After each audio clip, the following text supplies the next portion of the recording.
เมื่อนี้เขาสิมาเห็ดใบหนักมอนเนาะเห็ดใบหนักมอนเลยกินเองเขาเก็บในสวนเอาใหม่ๆเลยเนี่ยได้อยู่ประมาณ3 หรือ 4 กิโลเลยนะเนาะส่วนผสมกันเขาสิเห็ดแบบสลับของเราเองเนาะมันก็จะมีเหล่าคนตาเนี่ยแก้ว 1เหล่าคนตาแก้ว 1แล้วก็น้ำตาล2 กิโลน้ำตาล2 กิโลเนาะน้ำตาล2 กิโลแต่ก็มีน้ำดื่มประมาณ3 ลิตรน้ำดื่มประมาณ3 ลิตรเอาใส่ลงมือเลยนะนี่น้ำตาลลงใส่ใส่ไป2 กิโลเลย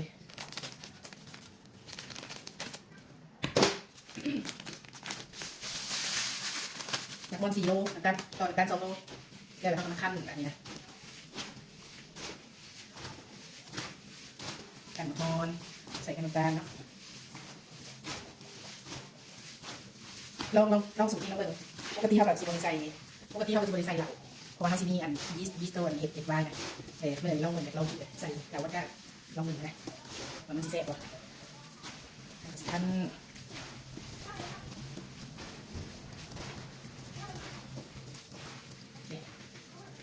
ขันมะพร้าวมันจะเล็กมันแตกนะ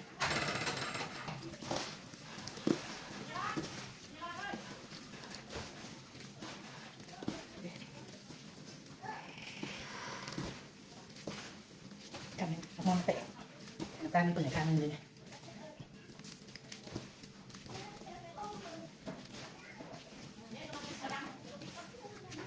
สิมาไปประมาณ6 เดือนเพราะว่าทานหน้าอีกอ่ะตอนนั้นเราใส่ยีสต์ใส่นะเขาไปเห็นมัน6 เดือนดีเหมือนกันไปกินรสชาติคล้ายๆกันกับตัวที่เราเห็ดขายอันเป็นโมเดลอันนี้ครอบครัวนะกองในสวนเขาเอง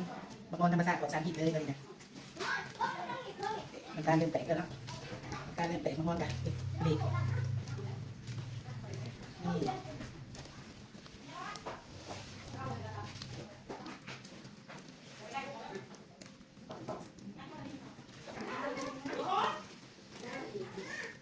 แล้วแต่ที่เขาขันมันไม่ถึงเล็กเลยเนาะคือว่าเปื่อยแบบนี้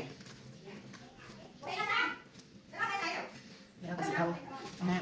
ำใส่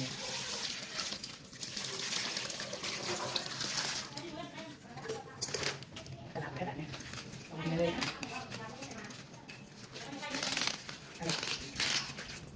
ใส่ไปได้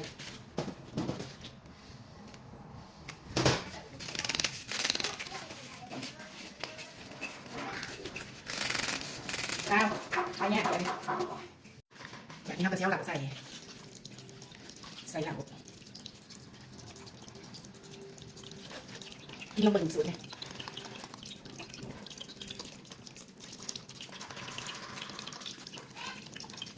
เหล่าวันดาจัดการหอมเลยมันไข่ปลาหมดเลย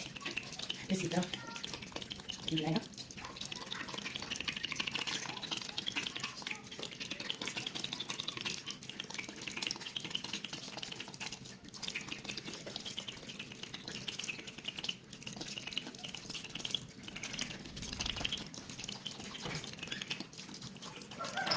แต่เราผสมเลยเนาะแล้วเราสีหาขวดโหลมาใส่เนาะขวดโหลมาใส่มามัดไปก่อนตัวนี้เรียกอะไรเขาจะมาต้มโอเค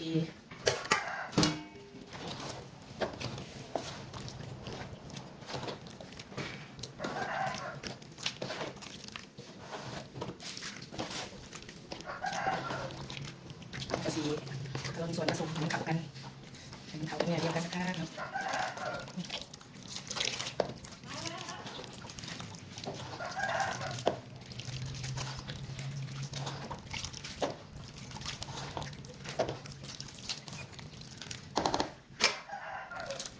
ขันแบบนี้ให้มอนเตะ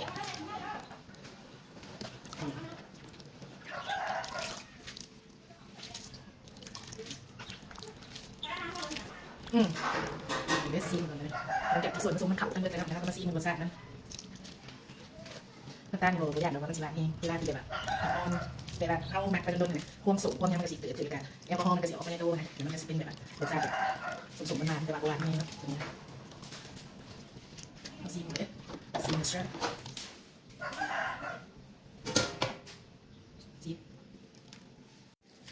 หลังจากที่เอาเห็ดแล้วเอากระสีเอาไปบรรจุใส่ขวดโหลไว้เนาะถ ถือว่าสำเร็จในการเฮ็ดวายหมักมอนเฮามีได้ถ่าโดยอีก6 เดือนแล้วเฮาสิมาซีมึงรสชาตินั้นว่ามันแซ่บบ่หรือว่าแนวไหนเนาะติดตามตอนต่อไปเด้อ